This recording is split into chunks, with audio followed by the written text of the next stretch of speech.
everybody. Welcome back to another episode of our Mystical Wellness podcast. Today, we're welcoming David Dean Haskell, a trauma-informed memoirist and spiritual witness disguised as a writer. David's work doesn't just tell stories, it transmits healing. His flagship book, Wounded Angels, A Journey to Wholeness Through Inner Child Healing, is a raw and honest account of what inner child healing actually feels like when it's messy, painful, and profoundly real. Through his memoir and his fiction, from Too Much Information and The Gold Club to Dark Alignment and Emergence, David writes from transformation's edge, from trauma to healing, from disconnection to self-return. His channels and his writing are created for those who've been dragged through the dark and come back changed. Not better, not fixed, but ready. So this is going to be quite an honest, emotional, courageous conversation today. Welcome, David. How are you? Wow, I've never heard someone else be putting my writing in the air there. It's like sounded really cool. It's like, oh wow, I want to hear Yeah, what it he does has to look say. pretty cool. Yeah. Yeah, yeah, So cool. I'm doing great. Yeah. Yeah, and you're live from Thailand right now, and the other day you were in Bali, and you've been all over Asia, so that's amazing. Actually, yeah, it's been a really crazy month. Mm. Some unexpected things happened in Bali, and I ended up going to other parts of Indonesia for a week. I ended up going to Bandung, Indonesia, which I'd never heard of. I'm sure you haven't either. But it's the fourth largest city in Indonesia. And then I went to Jakarta as well Yeah. on a sort of mini workshop tour. Mm. So that was just out of the blue. Like I said, this is talk about, serendipity and this kind of things. I just sent a couple Yeah. emails around Bali asking if anybody wanted me to help with their marching drum line. And like somebody told somebody in Jakarta and somebody else told the drumstick maker. And suddenly I was flying around Indonesia. So Oh, that was a amazing. whirlwind. Yeah, Yeah. I And then I did I did live in Asia for a long time, but I've not been to Bali. I've got loads of friends in Bali, and but mhm. Thailand's my favorite place, so I'm happy you're in Thailand. Yeah, Mm. mine too. Where were you in Asia? I lived in India for 10 years and then I had to get visas. So I traveled. So I actually lived in Thailand for probably about 9 months in Thailand, off and on. And I did Malaysia, Singapore, and then generally Australia and New Zealand and yeah, different areas in Thailand. I'm trying to think where else. Sri Lanka. Just so yeah, so I love being in Asia, but yeah, Yeah, me too. amazing. I spent my time in Japan until this Yeah, year. So you've been more places in Asia than even though I've been yeah. here for 2 decades. Yeah. 2 decades. Where are you from In Japan, originally? yeah. Boston, Massachusetts. Right, okay, But cool. I spent most of my adult life in Japan, actually. I moved there when I was 27 and Yeah. lived there until the beginning of this past year. I'm 54 now, so a good Wow. chunk of my life was in Japan. That's so awesome. So you must speak Japanese then. Yeah, Yeah. Because I think not it as must good be as I quite should be. hard to get around without speaking the language when you're there for 20 years. Right? It is. I mean, yeah, I can definitely get along in a conversation, but the reading is the tough stuff in Asia, all the kanji and whatnot, and I never got that good at Yeah. that. So yeah. Wow. I love watching things about Japan, especially just general culture, just generally seeing their day to day is such a long day, and like they can't leave their job until their boss leaves their job and things like that. So which is insane. Yeah. A lot Anyway, of pressure. yeah, tell us about because I know you've had a spiritual awakening in 2020. So do you want to start before your awakening and just tell us a bit about yourself? Okay. Yeah. Spiritual awakening was in June of 2020. It's about 5 years ago. That was in Japan, on a beach. Prior to that, well, to go all the way back, I had some very traumatic stuff happen when I was a kid. I lost my mother to suicide, which was the biggest blow up thing, which caused a lot of toxic trauma. Sorry, toxic shame, which I didn't know what it was back then. But, decades later, when I start doing the healing work, oh, that makes a lot of sense. And, there was back and forths with living in different places, having caregivers that, weren't that mindful. And I ended up leaving my dad and my stepmom's home when I was 14, and lived with my grandmother through high school. And so that was, childhood was a big, nuclear bomb. And then I sort of, I music was a big thing. So as I say, I was doing, drumming workshops last month. It's still in my blood. I took to drumming at an early age, and that was sort of my coping thing that sort of got me through to a certain point. But I had no friends. I wasn't able to form relationships. I was just really, really broken. And after the drumming stuff, I couldn't even really get along with fellow musicians. I was losing gigs, and I fell into really addiction and hopelessness. But at the end of that, I spent 11 years doing nothing. I was, drinking and drugs and that kind of thing. I was just in the room with the shades pulled, never went outside for a walk. It was really, really heavy. I was about 100 pounds heavier than I am today. And 11 years, I was basically a hermit, and that sucked.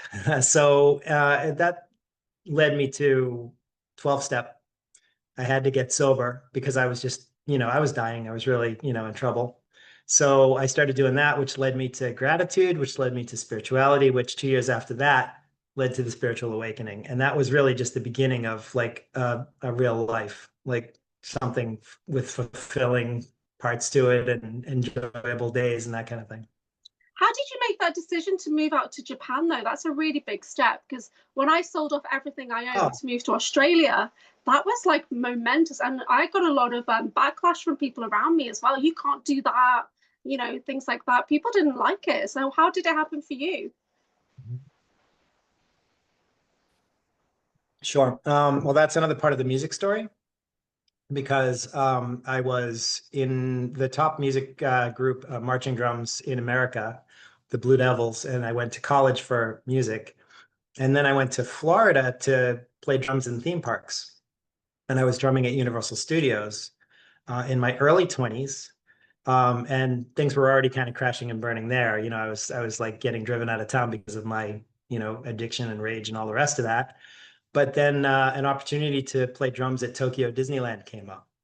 So I was flown out to Japan by Disney, and I spent the better part of a decade playing drums on trash cans and pots and pans and actual drums and all kinds of stuff at Tokyo Disney. So when I lived in Japan, I generally lived around that area where Tokyo Disney is. And that's what brought me to Japan. And then I just sort of, and I also got married. A few years into that, we met at Disney. She worked at Disney as well. I have a 21-year-old daughter who's half Japanese. So, really, I mean, a whole lifetime happened there. I ended up there very much by accident. I cared about drums and I wanted to work for Disney because I'm kind of a specialist drummer. I didn't think twice about where. And they said, go to Tokyo. So I went to Tokyo. So. That's so cool. I've never heard anybody say that Disney just flew them across the world. You're on That's mute. amazing. Oh, no, I'm good. Can you hear me? I'm not on mute. Can you hear me okay? Yep, yep. Yeah, I'm just saying, I've never heard anybody get Yep, I flown can. around the world by Disney before. That's awesome. Yeah, we've got a little bit of a Yeah, delay, I I was very think. blessed. Yeah. Okay. Let me know if we need to restart or whatever. But yeah, I was very blessed, but at the time it was difficult to be grateful for that because I was so, Yeah. in a dark space. But yeah, it was great. Yeah. Yeah. So you're in Japan. Did you take on any of the Japanese culture to help you have that spiritual awakening? Was it because I know that there's some people do a lot of chanting, connecting to the kami kind of spirit energy. So how did that awakening happen for you on that Japanese beach? Yeah. Okay, so in terms of the culture or any kind of like different spiritual um aspects. I'm into that stuff kind of more now than I was then. Mm, For me, it was more than nature. And Japan had, they have these really beautifully manicured parks with really cool birds and cool nature and really nice beaches. mm, And for me, that was where I got the spirituality. But also, I was spending time with spiritual minded and mindful people, not Japanese people, but Westerners for the most part. yeah. And so, we focused on gratitude and service and that sort of thing quite a lot. And I Mm, sort of learned from them to get over myself a little bit and, start focusing on, the good things in life. So yeah, that I would say for sure. Japanese spirituality. The one thing is I went to Hokkaido Mm, once, and the Ainu, the indigenous culture of Japan, the Ainu who were driven north the way the Americans drove the Indians west, it's mm, a rather sad story, but man, some of the mountain places, they would say this is a spiritual place and whatnot. It reminds me now that I've been to Bali, of Bali, because it's got a real rooted, deep, mystical sort of vibe to it. And I really enjoyed that. So that I got from mm. Japan. Yeah. Yeah, amazing. Yeah, so how did what was it like for you having that spiritual awakening? What was the most defining moment for you? Well, it started. I had a kind of a spiritual advisor slash guru at the time, who I was far too into and far too like paying attention to. Like if he was happy Mm, with me, I was happy with myself, sort of thing. This is a lot of what I write about, that yeah, we get sort of into that sort of thing. But anyway, yeah. he advised me at one point to try meditation. And I was sort of like, I don't know, but I had been doing a lot of prayer and reflection and stuff before that. I was trying to find something bigger than myself. And Mm, so he suggested meditation. I said, I don't like sitting down. He said, you could do a walking, just go out and mm, walk slowly. And so I followed his direction and I walked around in my apartment and I just felt dark and gross and angry. And I was like, everything just seemed horrible. And I was like, oh, mm, this is great. It's getting worse. So I think I texted yeah. him, it's getting worse. He said, keep trying meditation. So the next day I went out to the beach. And I Mm, actually on Substack, there's an article on this actually about the beach and the picture where I sat on the wall and just had another really dark day. I was like, life is horrible. Look at that pollution in the water. Why is mankind so, why everything's bad, bad, bad. And it was just really just toxic mm, stuff which was coming out of me. And the thing is, that person at the time actually warned me of that. He said it's going to be bad at first. And I was like, oh, yeah, whatever. And it really was. And I honestly can't say whether it was 1 or 2 or 3 days later. I know that it started on June 2nd. mm, The second or third day, because I mm. live near the beach, I went down there every day. And I just suddenly realized the one thing that hit me and really chilled me, which was I shouldn't be alive. Wow. I did all kinds of self-destructive things. Yeah. Um, I mean, I was eating and drinking and drugging and doing it, and overweight, reckless. Um, just there was a million ways that I could have passed away by then. And I know some people who have actually since then. I've met people who I've lost, Yeah. who died of the similar things that I was doing. And I thought, this is just luck of the draw. Like I'm still here. Uh, I shouldn't be. And it really chilled me. But then all of a sudden I felt this expansion and Mm, I saw sort of over the bay, I was looking at Tokyo Bay and it felt like just, the energy just went on forever. And I felt like there was something out there much bigger than me. And that I wanted to feel, and what I realized in that very moment, and I've never forgotten it, is I want to feel like this when I die.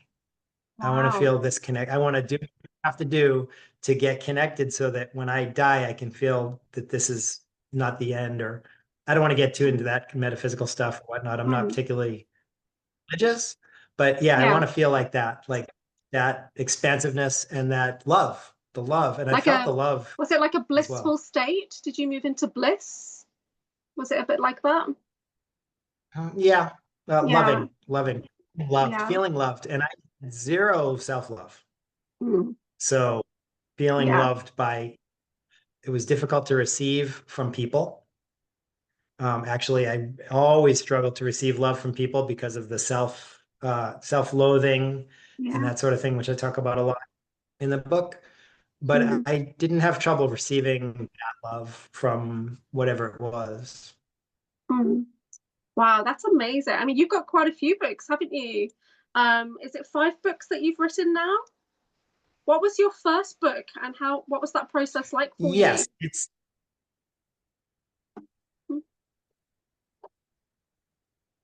Mhm. It's okay. So we do have a little bit of a delay, so I'll just definitely try to work with it. Um, so there's two phases to my career, really. The first four books I wrote are fiction, science fiction and suspense. The last one was published in 2019, so around the time just before the spiritual awakening. And I still write fiction.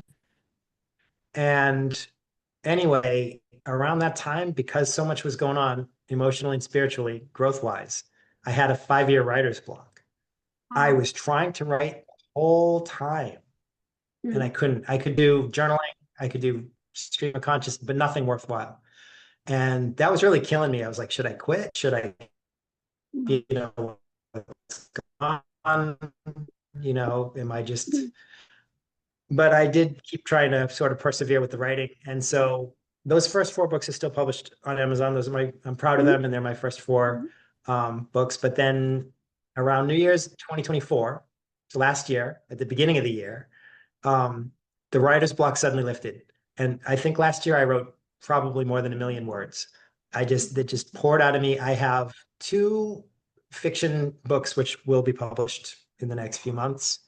I have two or three nonfiction books. The first of which I published, which was Wounded Angels, and that was Mm. basically it's my first nonfiction. And I was like, oh no, I don't want to do nonfiction. I want to write fiction. What's Mm. going on? But it was sort of like pouring out of me as I was doing the inner child work. And so it just got written. I don't, you know, I it just got written. And then I spent Yeah. 6 months deciding whether I wanted to, subject myself to the judgment or the rejection or just the silence of publishing a book, that's so dear to me. Because Yeah. I mean, it really, really, it's my story. It's the story of all the stuff that we've been talking about so far. But I Mm. published it on my birthday this year. So that's the Oh, fifth book that I published with Angels. Yeah. because you say that it's not just a memoir, it's an invitation, a deep dive into my inner world, my wounds, my healing. Mhm. It is. Yeah. It's real-time account of the work I was doing. So basically, I was doing the inner child work for a couple of years before I started writing the book. And Mm. in the last summer, I basically, as I was doing the work, I was writing the work. And Mm. so each chapter is pretty much, one day worth of what came up with the inner child today. Whether it was, some negative emotion, some trigger that led me down some path or some memory. Some of them really, really deep. I get into my mother's suicide and what it's like to lose a loved one, a caregiver to suicide, which is a very rare kind of grief and a rare kind of shame for a Mm. kid. And I've only talked to one other person who lost a parent to suicide, and we clicked like so immediately. Mm. It was just kind of amazing. It's not to say I'm special or anything like that, but there's different kinds of impact when you hit drama, and that kind of an impact is just like I Mm. remember sitting there in the classroom, and this is a whole chapter in my book. In age 9, when I found out how she had died, I was in the classroom feeling waves of grief and trauma. Sorry, not grief, not trauma. What am I? I'm confused. Shame is the Right. word that I was shooting for. Maybe my inner child doesn't want me to say it to Yeah. someone else, right? Yeah. Shame, toxic shame, unearned shame. It had nothing to do with me. It was like there's something inherently bad about me, wrong with me. That's why the other kids don't like me. That's why I Mm. can't make friends. And what will I do? What will they think of me? And it was just the worst day of my life. And the second Mm. worst day of my life is the final chapter of Wounded Angels, where I had a re-traumatization back to the same event when I was 9. And at that time, it was 40 years later, when I was about 50 years old. Something happened Mm. that triggered similar flood of toxic emotions. And suddenly I knew everything that I'd gone through at age 9. I knew what it was. I knew what it was all about. And I knew that I didn't deserve it. And that caused a lot of the self-loathing and the brokenness and feeling that I couldn't, be worthy of, human interaction, all that stuff. And Yeah. that's what the book's about. So. Yeah. That's really, really deep work. So for people who are not familiar with inner child healing, just explain in kind of a nutshell what that process is, what that means for them. Sure. Mm. Well, first of all, I'm not a therapist and I'm Mm. not an expert, so I don't presume to say, what it is in clinical terms. I can Yeah. only speak for my own experience. I also didn't get any of the stuff from therapy. I did, watch YouTube videos and read some books. And but for the most part, it was very organic. It just Mm. happened. And the way I would describe it is it's like when an event happens, something traumatic, the memory gets frozen. Mm. That especially when you're a kid, it was like something happens when you're 10 years old, you see a car crash, for example, and that memory, and you kind of bury it. You don't want to think about it. You try to push it away. It brings up floods of emotion that kids can't even comprehend. I mean, even adults can't comprehend or deal with them. And so you try to push it away, try to bury it, but it's frozen there. It's stuck there Mm. and it's still inside you. And so later, years later, decades later, as an adult, you get a trigger, which has sort of a common, something similar happens. You get this trigger, and you say the overreaction. There's a phrase out there, if it's hysterical, it's historical.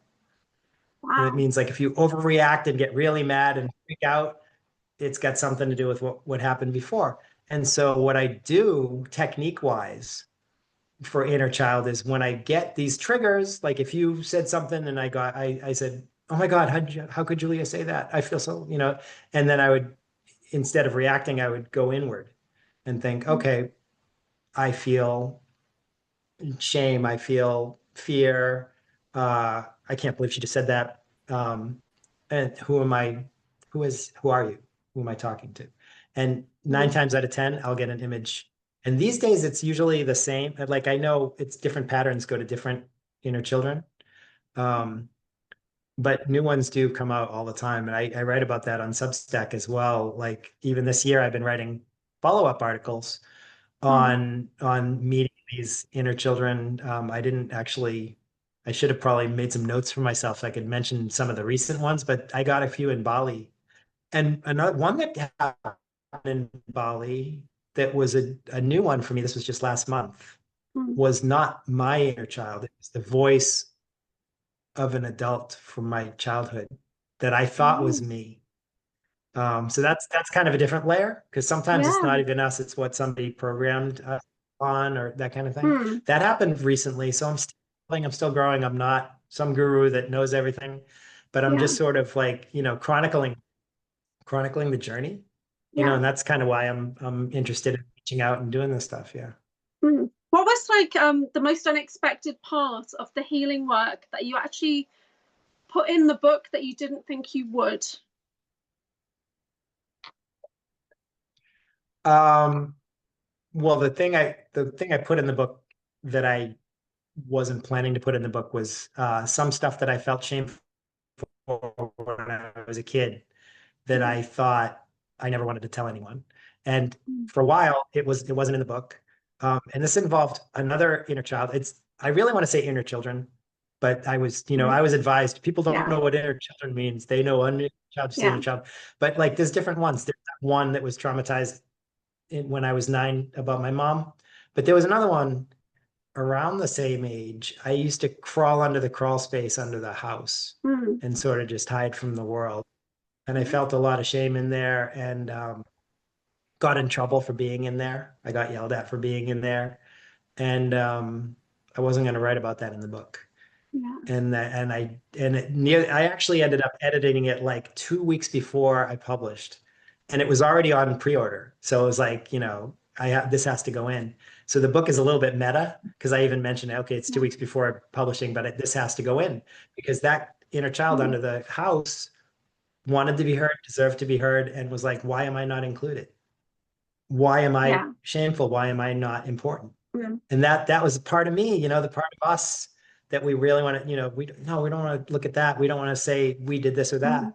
that. But it's all us. And self-love is like about radical self-love, right? It's about whatever I did, I mean, not if you're a murderer or so.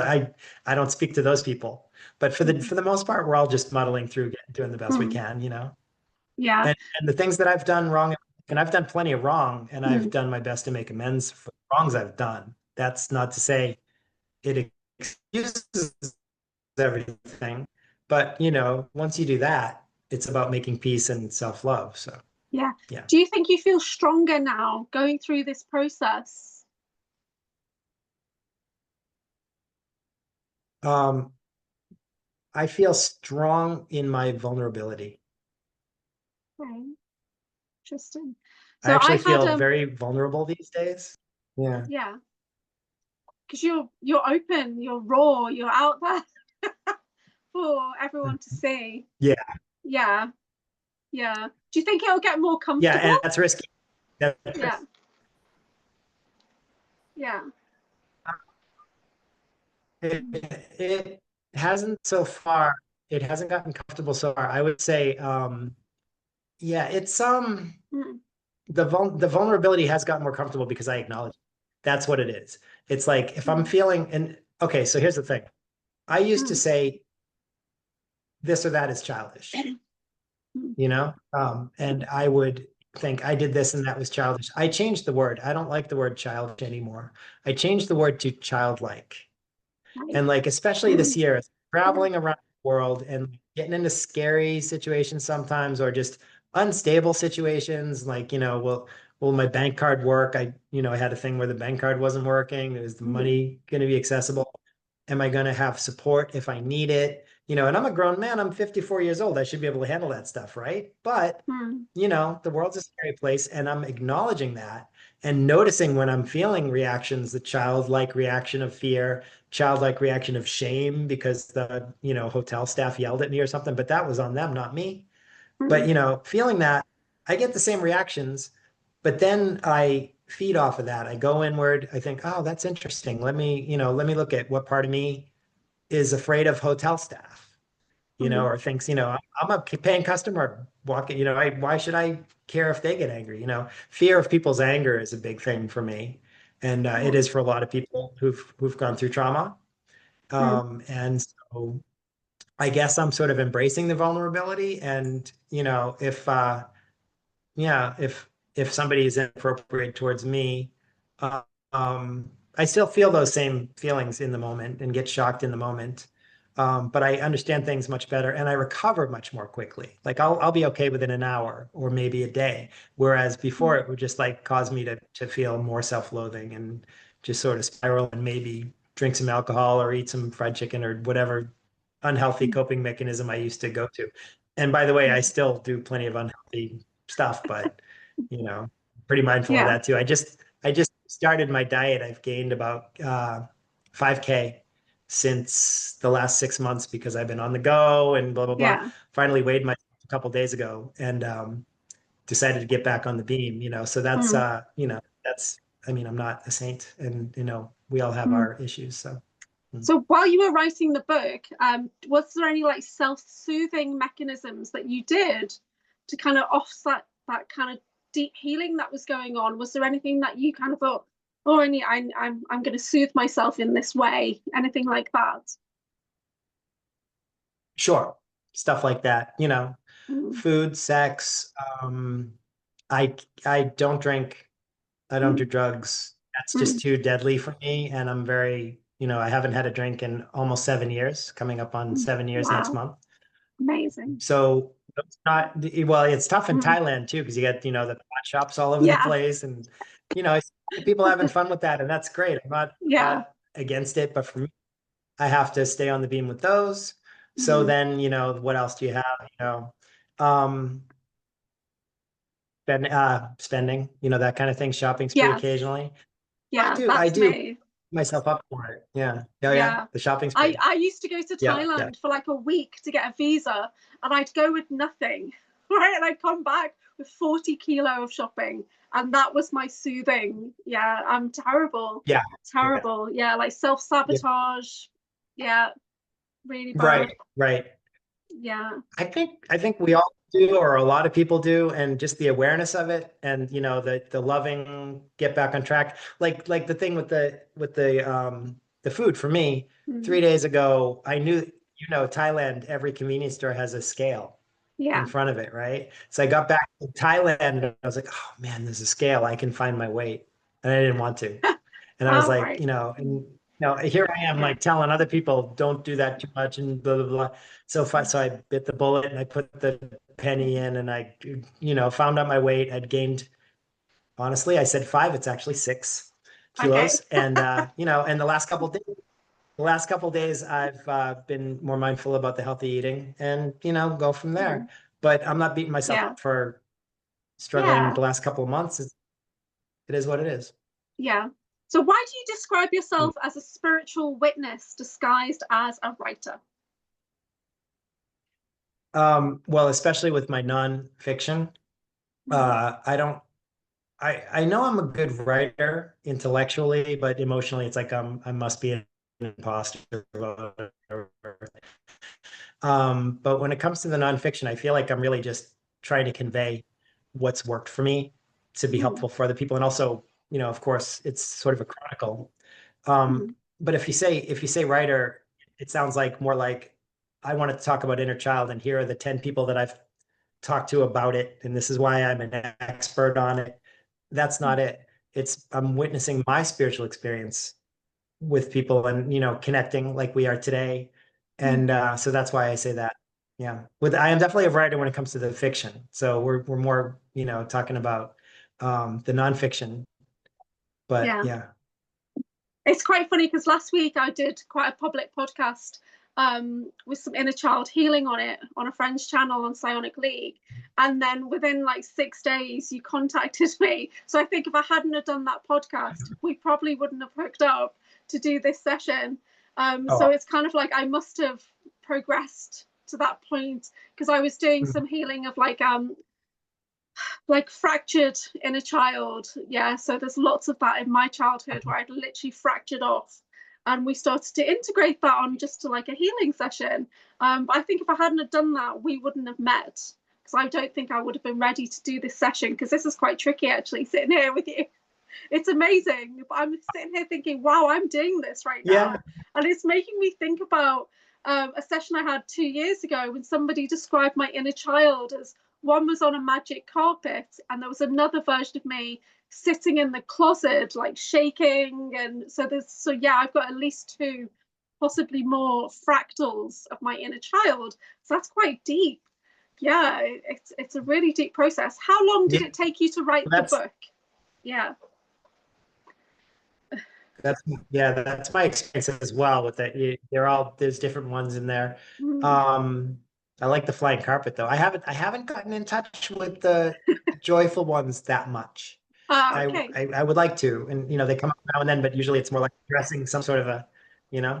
But how long did it Yeah. take me to write the book? It happened really quickly. I Mm. wrote it, and there's barely any editing. It is what it is. I just Mm. it poured out of me over that summer almost every day. I write voice to text. So the way that I Nice. write, I feel it gets me a much natural voice as I write voice to text. So I just Mm. spoke it as, basically as I was doing the work, or a few minutes Yeah. after, definitely while it was still fresh.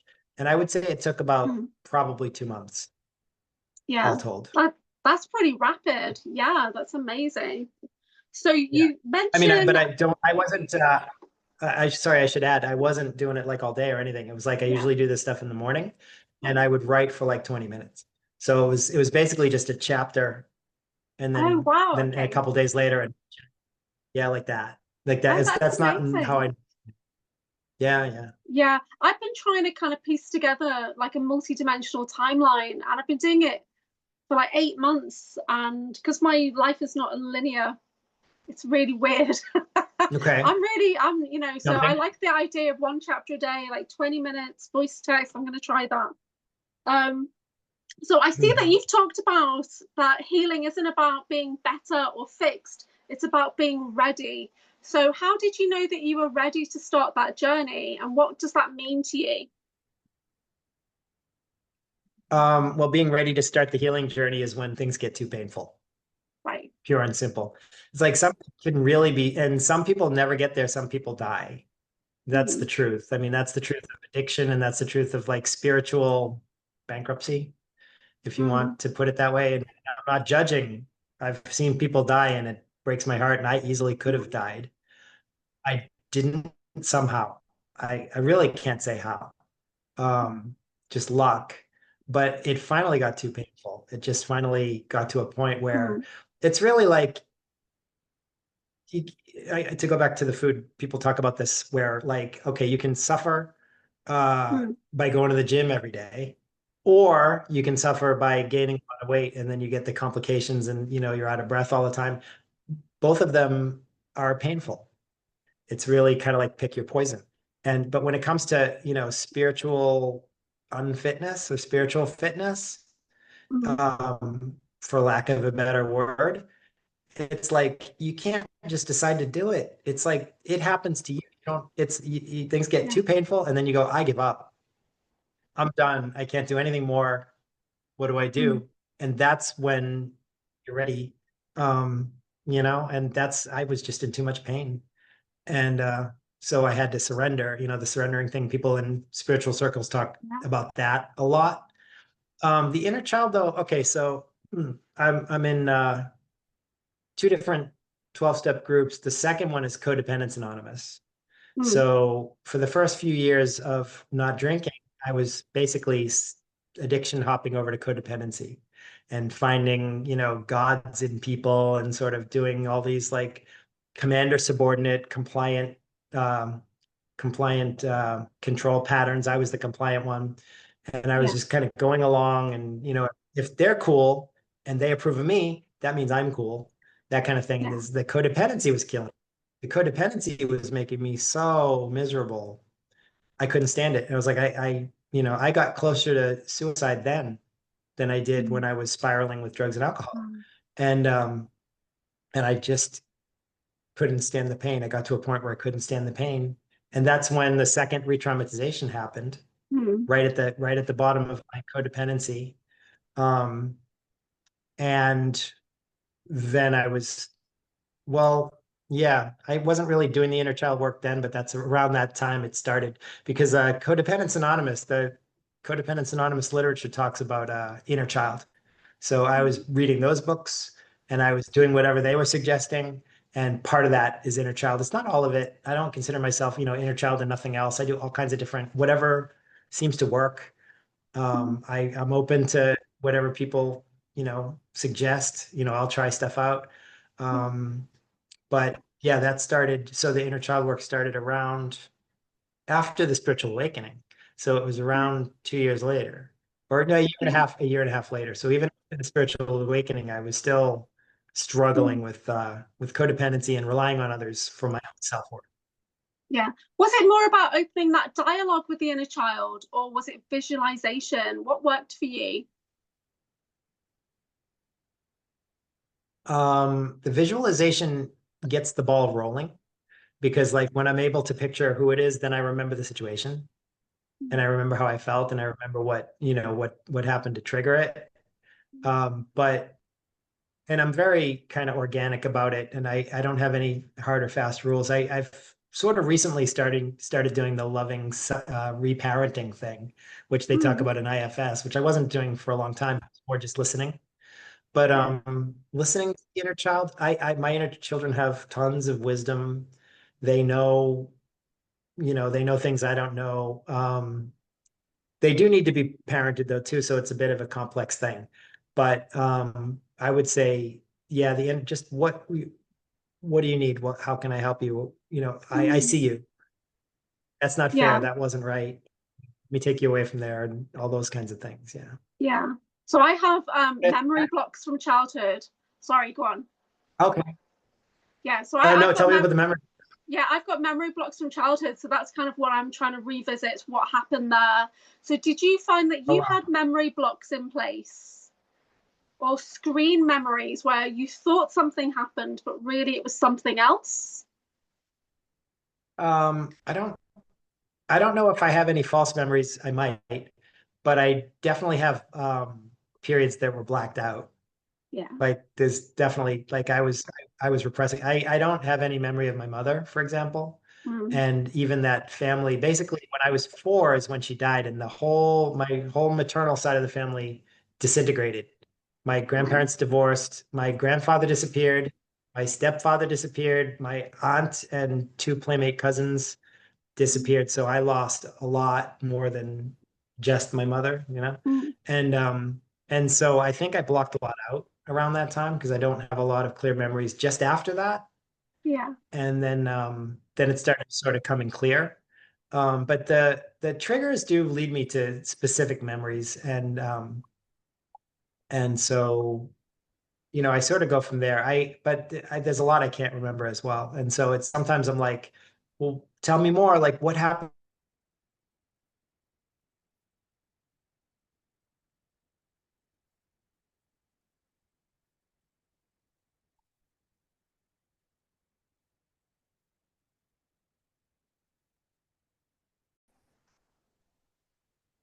So I wanted to ask you about the title of your book, Wounded Angels. Where did that title come from? And did you have any interactions with actual angels during this process? Good question. Which brings up a little bit of a trigger for me, Okay. because I I was told that actually it's a bad title and that I should change it because people Yeah. won't relate to it and blah blah blah. I didn't pick the title. The Inner Children did. Nice. And it was like I was going back and forth, and I also thought, oh, wounded, is that too pretentious? Am I saying that I'm an angel, whatever? Um, it's the inner child is very sacred to me and special. There weren't any actual angels involved, although I would say, um, just to talk a little bit about my own concept about infinity and higher power and whatnot. I Mm. believe in a God that can do anything. And I feel like I've been touched and that I'm like in constant communing with Mm. God. So to say that, I have to say anything's possible. Do you know what I mean? It's like anybody Yeah. who says anything, I believe this, I believe that. I don't know what I believe aside from that too much, Mm. angels or other beings and that sort of thing, except to say that I don't discount anything. Because Yeah. if you believe in, this creator of the universe that is something you can connect with, how can you not believe anything? Or at least Yeah. accept the fact that anything's possible. That's what I think I would say Mm. is anything's possible. Yeah. But no, not any particular angels or the spiritual influence on the inner child work is there. And so, yeah, I kind of feel like those inner children are angelic. Uh-oh. Mm. Yeah. Amazing. I want to ask you. You froze again. Yeah. I want. I froze again. No, no, you're good. You're good. I wanted to ask a little bit about your other books because there's a Oh, lot of dystopian future and artificial intelligence, and so where did that information come from for you? um, I think when it comes to my fiction, I really didn't like the idea of splitting the stuff. I'm taking advice, like it's going to be different audiences, whatnot. I really feel like it's all coming from kind of the same place because the fiction is more like optimistic future stuff. It's like, let's all heal and then here's what's possible. Mm. And my upcoming books are a lot more involved and they also came after my writer's block. So they're going to be better writing. Mm. But one of them is about human and AI creative, like how do we create with the Mm. AI and stay human and stay separated at the same time and these things in the near future. Um, Another one is a Fountain of Youth story, which is Oh basically a wow. scientist is desperate to become younger, but he doesn't know why because his triggers. Yeah, because he was triggered when he was traumatized when he was a kid.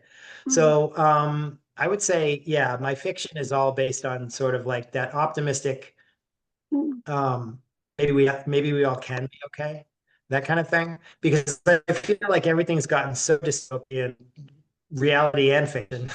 It's so Mm. dark. Like even, you Yeah. connect.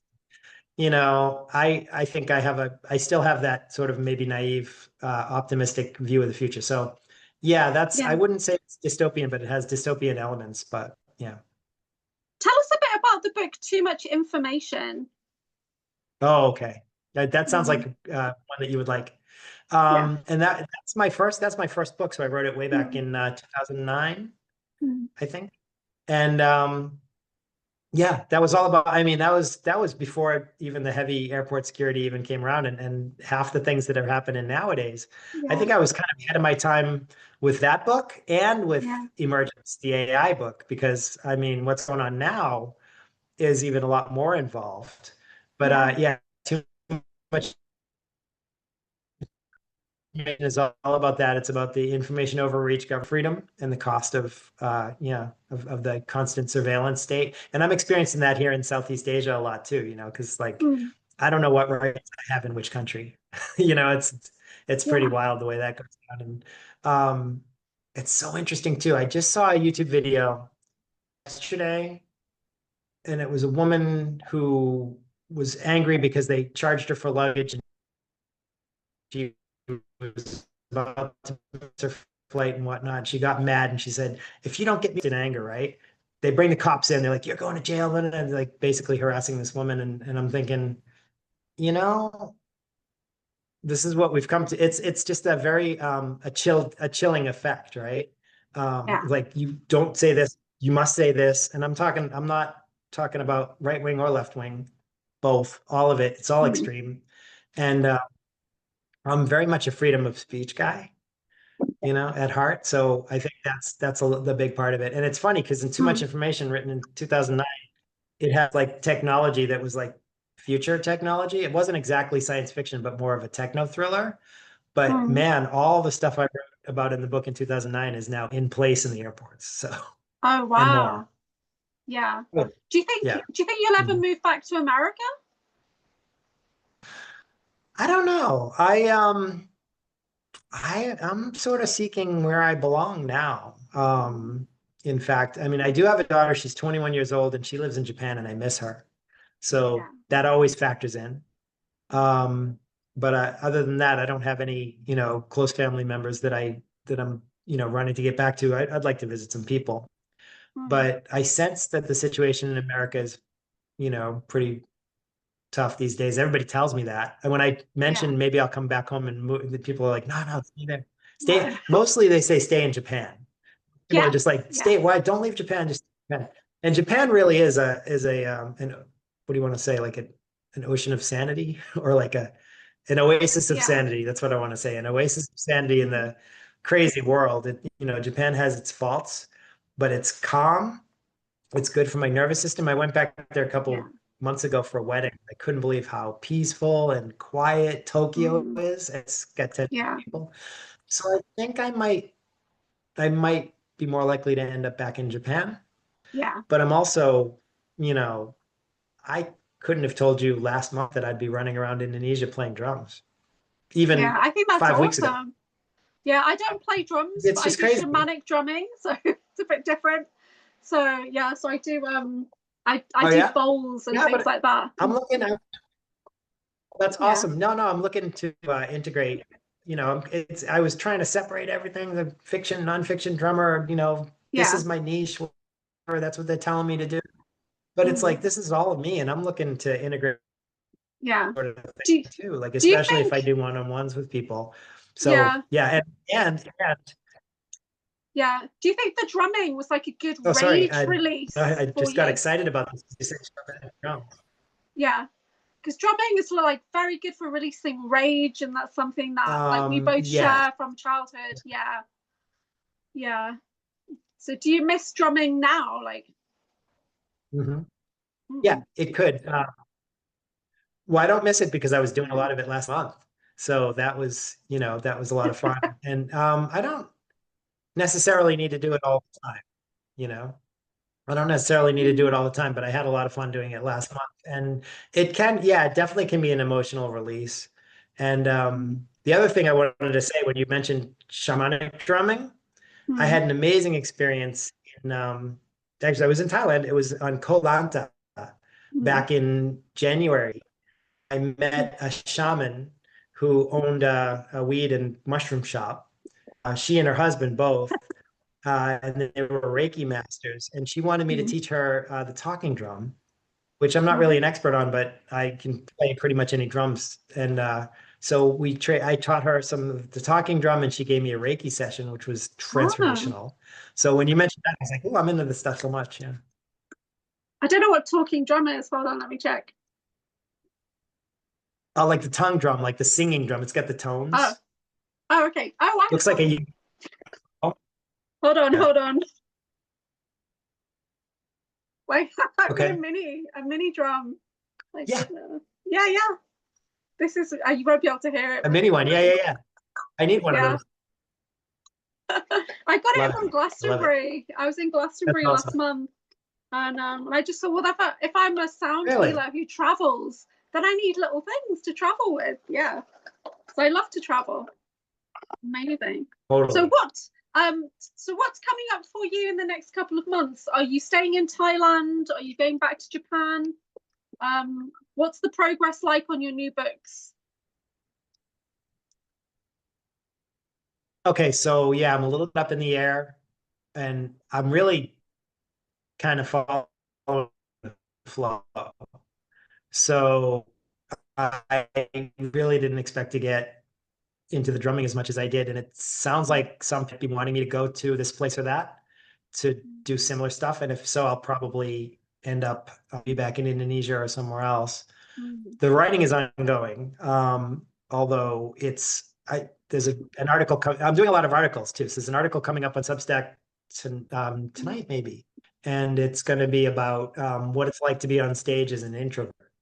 And that was some serious inner child stuff. So I'm writing the articles a lot, which is in order to build an audience, to get people reading my stuff, and so that I'm ready to publish my new books and have an Yeah. audience in place.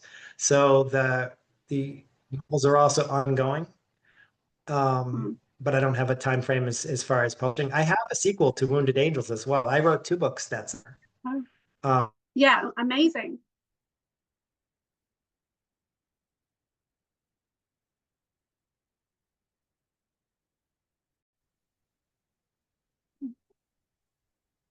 So was there anything else that you'd like to share before we wrap things up? just to say, I'm really grateful for this. I had really been balking on the idea of doing face-to-face podcasts Mm. and that sort of thing, even though I knew that was sort of the next level of getting the word out and getting people to know me. And so I knew back when I was in Vietnam in like April, May, I was like, I got to get myself on some podcasts, Mm. but I didn't until a couple of weeks ago. And it was great. And I was like, okay, what was I waiting for? But that was inner Mm. child work too. So I'm just really grateful. And the fact did an inner child thing and the synchronicity of that is pretty amazing too. So, Yes. I want to talk about gratitude a little bit and just say that, it's really awesome to be doing this and to be connecting Mm. with people that get it. And, clearly, Julia, you get it. And so, it's fun to have a conversation with you, and I appreciate that. And I didn't know if you had anything you wanted to talk about. You brought up a few of your favorite things over the course of Um, the.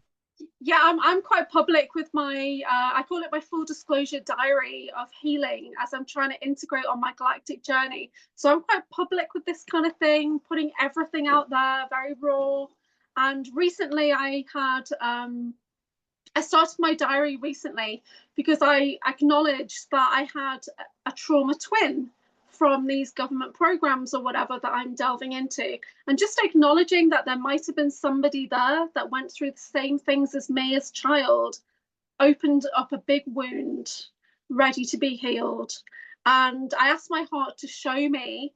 And I got images coming through, and it was really raw for a while. So I've started publicly documenting the process of being like a multidimensional person and how that heals, how we get our memories back and things like that. So this has been really healing for me today. So thank you so much. And I definitely want to connect in with you again and talk about the second book for the inner For child sure. healing for sure, and possibly some other things that we've talked about.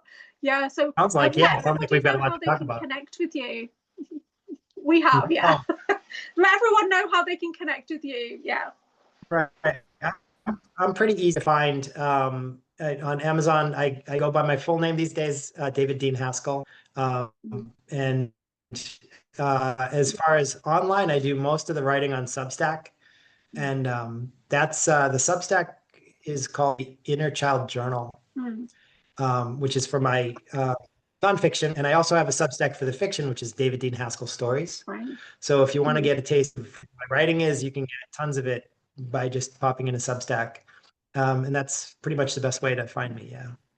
Yeah, that's amazing. So I'll link this into the video, and also on your Substack, you can put an audio podcast on there. So I'll send you the audio and the video version if you wanted to put them directly into your Substack, because that's how I do my audio. Yeah, I link my Substack to Spotify and to Apple Podcast. Awesome. And that's, so I use Substack as the base for my podcast audio feed. Yeah, well, this has been brilliant. Thank you so much for joining me today. I really appreciate it. Thank you, Julia. It's great. Thanks.